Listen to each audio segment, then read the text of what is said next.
Hello दोस्तों, आज हम बात करेंगे मानव जनन की यानी ह्यूमन रिप्रोडक्शन के बारे में।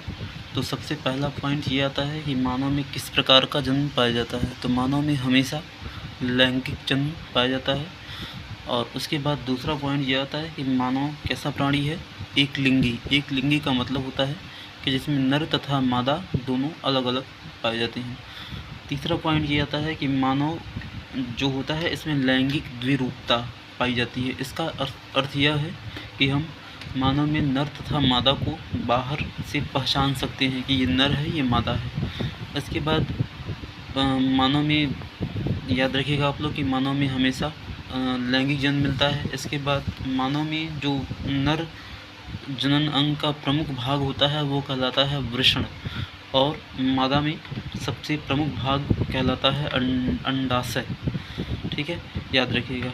वृषण में निर्माण होता है शुक्राणुओं का और अंडाशय में निर्माण होता है अंडाणुओं का। यही दोनों युग्मक आपस में मिलते हैं और जाइगोट यानी युग्मनज का निर्माण करते हैं। इसके बाद अगला पॉइंट ये है कि मानव कैसा प्राणी है, जरायुज है कि अंडयुज। तो मानव जरायुज है, विविपेरस। इसका मतलब है कि ऐसे जीव जो सीधे बच्चे पैदा करते हैं उसे हम लोग कहते हैं जरायुज प्राणी। सभी जो स्तनधारी हैं, स्तनधारी का मतलब ऐसे जीव जिनमें स्तन ग्रंथियाँ पाई जाती हैं, वो सभी जीव बच्चे पैदा करते हैं। लेकिन इसके दो अपवाद हैं, पहला है एकिडना, दूसरा है प्लेटिपस। ये दोनों जीव जो है होते तो स्तनधारी हैं, लेकिन ये बच्चे पैदा नहीं कर कर अंडे देते हैं। इसके बाद आता है कि मानव में जो निषेचन होता है वो आंतरिक होता है। मानव में निषेचन की प्रक्रिया जो होती है वो मादा के फैलोपियन नलिका में संपन्न होती है।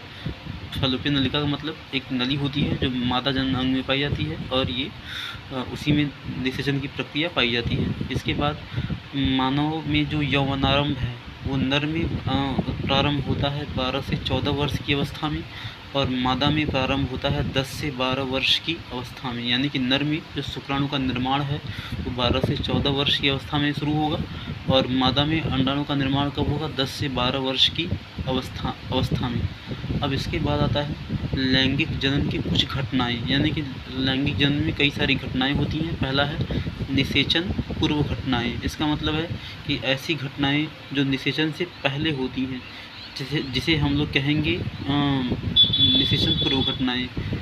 इसमें दो प्रकार की घटनाएं होती हैं। पहला होता है युग्मक जनन, जिसे हम लोग अंग्रेजी में कहेंगे गैमेटोजेनेसिस, और दूसरी घटना होती है युग्मक स्थानांतरण।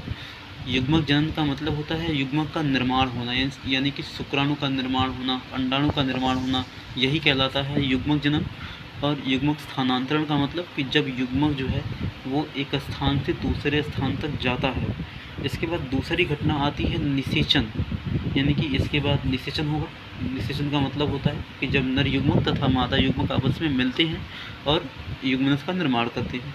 जब निषेचन हो जाएगा तब घटना आएगी निषेचन पश्च घटनाएं, और इसमें होगा भ्रूण का विकास, यानी कि किस प्रकार से भ्रूण विकसित होता